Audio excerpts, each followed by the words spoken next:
रोज रोज नाश्त्यासाठी काय बनवावे हा प्रश्न प्रत्येक गृहिणीला पडतो. तेव्हा अशा प्रकारे अजिबात जास्त तेलाचा वापर न करता क्रिस्पी असा रवा डोसा आणि त्याबरोबर खाल्ली जाणारी चटणीची रेसिपी उत्तम पर्याय आहे. हा रवा डोसा सकाळच्या नाश्त्यासाठीच काय, संध्याकाळी लहान भुकेसाठी तुम्ही अशा प्रकारे बनवून त्याचा आस्वाद घेऊ शकता. किंवा संध्याकाळ संपूर्ण जेवण बनवायचा कंटाळा आला असेल तेव्हा अशा प्रकारे अगदी क्रिस्पी असा रवा डोसा तुम्ही बनवून त्याचा आस्वाद घेऊ शकता. रेसिपी साधी, सोपी, सुटसुटीत इथे मी शेअर करत आहे. तेव्हा व्हिडिओ पूर्णपणे पहा आणि रेसिपी जर आवडलीच तर नम्रता आज रेसिपीला सबस्क्राईब करा. अगदी निःशुल्क आहे. लाईक करा आणि आपल्या मित्रमैत्रिणींना शेअर करा. चला तर मग जास्त वेळ न घालवता आता आपण रेसिपीला सुरुवात करूया. क्रिस्पी रवा डोसा बनवण्यासाठी प्रथम आपण एक मिश्रण तयार करून घेऊया, म्हणजेच बॅटर तयार करून घेऊया. त्यासाठी बाउल घेतला आहे. आता तर आपण 1 वाटी बारीक रवा घालूया. इथे बारीक रव्याचाच वापर करायचा आहे. त्यानंतर इथे मी अर्धी वाटी रोजच्या वापरातील तांदूळाचे पीठ घेतले आहे. तांदूळ पीठ इथे गरजेचे आहे, कारण जो आपण डोसा बनवत आहोत तो अगदी क्रिस्पी होण्यासाठी आणि एकसंग होण्यासाठी आवश्यकता आहे. त्यानंतर पाववाटी आपण बेसन घेतले आहे आणि चवीनुसार मीठ घालूया आणि प्रथम हे सर्व जिन्नस व्यवस्थितपणे चमच्याने एकजीव करून घेऊया. मीठ एकसारखी संपूर्ण मिश्रणाला लागले पाहिजे. त्यानंतर आपण एक बारीक चिरलेला मीडियम साईजचा कांदा घालूया आणि प्रथम आपण एक बारीक चिरलेली मिरची घालूया आणि आपण त्याबरोबरच पाववाटी बारीक चिरलेली कोथिंबीर घालूया. हे सर्व जिन्नस तुम्ही तुमच्या आवडीनुसार इथे कमी जास्त करू शकता. त्यानंतर पुन्हा आपण हे सर्व जिन्नस अगदी चमच्याने व्यवस्थितपणे एकजीव करून घेऊया.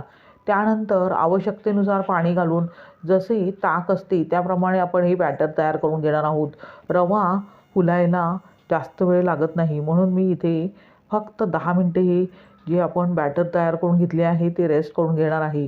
पाहू शकता अशा प्रकारे अगदी बॅटरला व्यवस्थितपणे कन्सिस्टन्सी आली पाहिजे. आता भांड्यावर झाकण ठेवून आपण लगेचच चटणी बनवून घेऊया आणि हा रवा आपण 10 मिनटे अगदी रेस्ट करून घेऊया. त्यानंतर चटणी बनवण्यासाठी इथे मी मिक्सरचे भांडे घेतले आहे. आता तर आपण पाववाटी ओले खोबरे, पाववाटी इथे भाजके चणे सोलून त्याची टरफले काढून घेतली आहे. त्याबरोबरच अर्धा इंच आले घेतले आहे.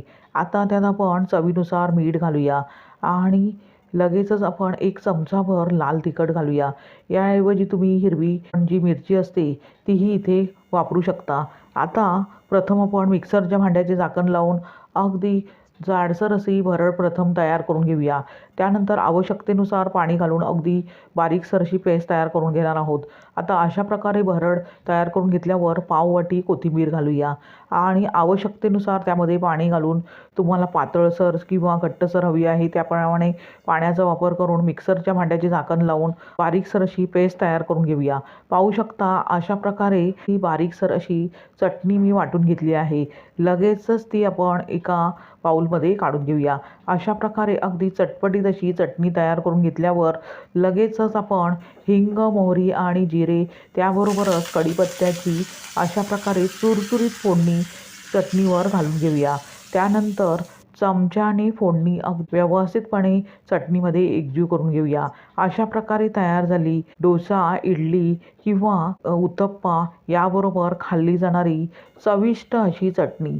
ती आता आपण बाजूला ठेवूया आणि लगेचच आपण रवा डोसा बनवायला घेऊया. साधारणतः 10 मिनिटानंतर भांड्यावरील झाकण काढून पाहूया.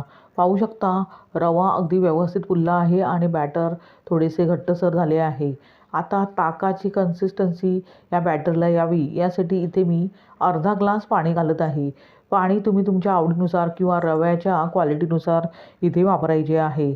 आता अशा प्रकारे मिश्रण आपण अर्धा ग्लास पाणी घातल्यावर मिश्रण व्यवस्थितपणे चमच्याने एकजीव करून घ्यायचे आहे.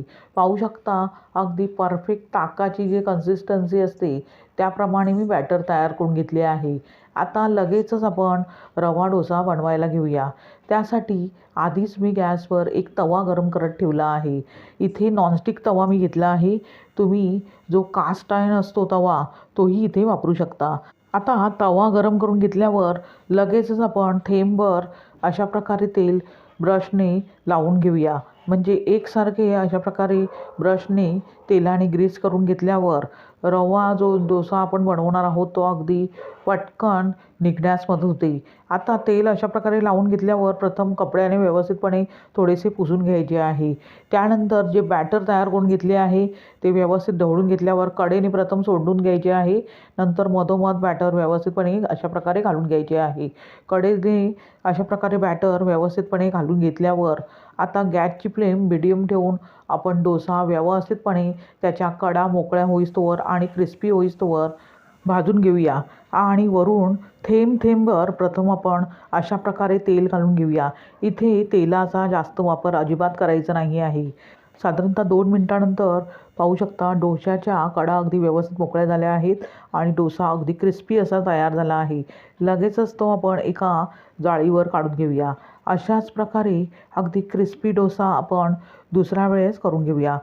त्यासाठी आधीच मी अगदी तवा व्यवस्थितपणे गरम करून त्यावर तेलही लावून घेतले आहे. आता जे डोश्याचे आपण बॅटर तयार करून घेतले आहे ते अशा प्रकारे व्यवस्थितपणे एकजीव करून घेऊया.